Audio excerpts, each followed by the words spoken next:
We will not allow sub-Saharan Africa to escape that. Okay, we do everything to keep sub-Saharan Africa where it is, also impoverished. It's absolutely vital for the prosperity of everyone else. So let's get clear about that. Okay, and this means all the economic structures, all the global institutions, and the economics we teach everyone is all designed to keep Africa exactly where it is. And whether it is Europe or US or now China, it's always the same. We need Africa to be impoverished because we need those raw materials and we need them dirt cheap. Okay, so that's the message. It doesn't mean to say that there's nothing Africans can do. Of course there is. Okay, but this is the opposition that they're fighting. This is what it's about. Because if Africa does do something different, I assure you living standards of all those in Europe and North America and Asia is going to fall. Okay? And that is a big price to pay. I assure you that the West is not going to allow that without a big fight. Okay, so this is what it's fundamentally about. What I want to show you is how these structures are operating. It's just 20 minutes, so we can't do very much, but just to give you a little bit of an idea. And why I keep the ideology part there is because we are part of the producers of ideology. At universities and academic institutions, we are complicit in this whole enterprise. Okay, so the job of many Western academics is to convince Africans they have to keep doing what they're doing. Okay? And to show them it's your fault that you're poor. It's not our fault. It's your fault that you're poor. You know? So this is what we do in academic institutions, and I want to show that as well. Let me just start. This is what it's basically about, so you know what it's about. But I want to just show you the extent to which Africa is specializing in the production of raw materials and basic agricultural goods. We know the basic forces that have caused this underdevelopment. We know it's colonization. I will not discuss that very much because my colleague speaker is going to go into some aspects of this.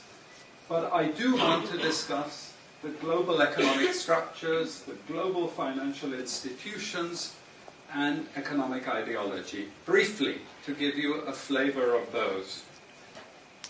Let me start with this. You can't really see it so easily, but if those of you who are interested, you want the PowerPoint, I'm sure we can make it available to you. But the thing that you really need to see is the top line. Okay? And the extent of dependency is captured by this statistic at the top. Okay? And you compare it with all other income groups, and what you see is essentially in that one statistic how dependent sub-Saharan Africa is on raw material production. Okay? This is the very heart of what makes sub-Saharan Africa beat. Okay? Here, just to have a look at one very important additional statistic, with all this export coming from sub-Saharan Africa, how much does sub-Saharan Africa account for in terms of global trade value? We know there are vast resources coming from there, but look at the bottom line in terms of global trade value. Look at that. 0.5%, 1975, 0.95%, going down to 0.1. To 0.1. Meaning that with all these vast resources being produced, how much are they getting for it? Nothing. Nothing. This is a very significant piece of data. Then I just want to show you what has happened to sub-Saharan Africa, because what we know, and from all studies, no country ever develops without manufacturing. Okay, producing raw materials will not take you anywhere. Producing basic agricultural goods will not take you anywhere. And let's have a look at how much manufacturing activity takes place in sub-Saharan Africa. We can look over the last 15 odd years, 15, 20 years. And we see manufacturing has actually declined as a percentage of the total. This is percentages of total production in sub-Saharan Africa.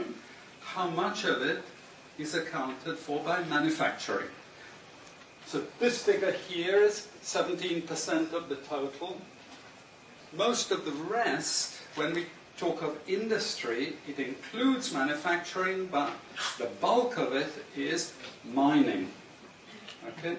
Raw material extraction. This is the bulk of it. And here we see actually raw material extraction has stayed the same. What has caused industry to fall is the fall in manufacturing production.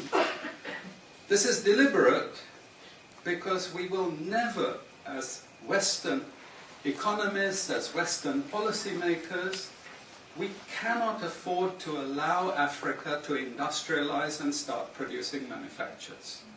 Okay, so we will do everything to stop that. And I'm going to show you how we actually block that. It's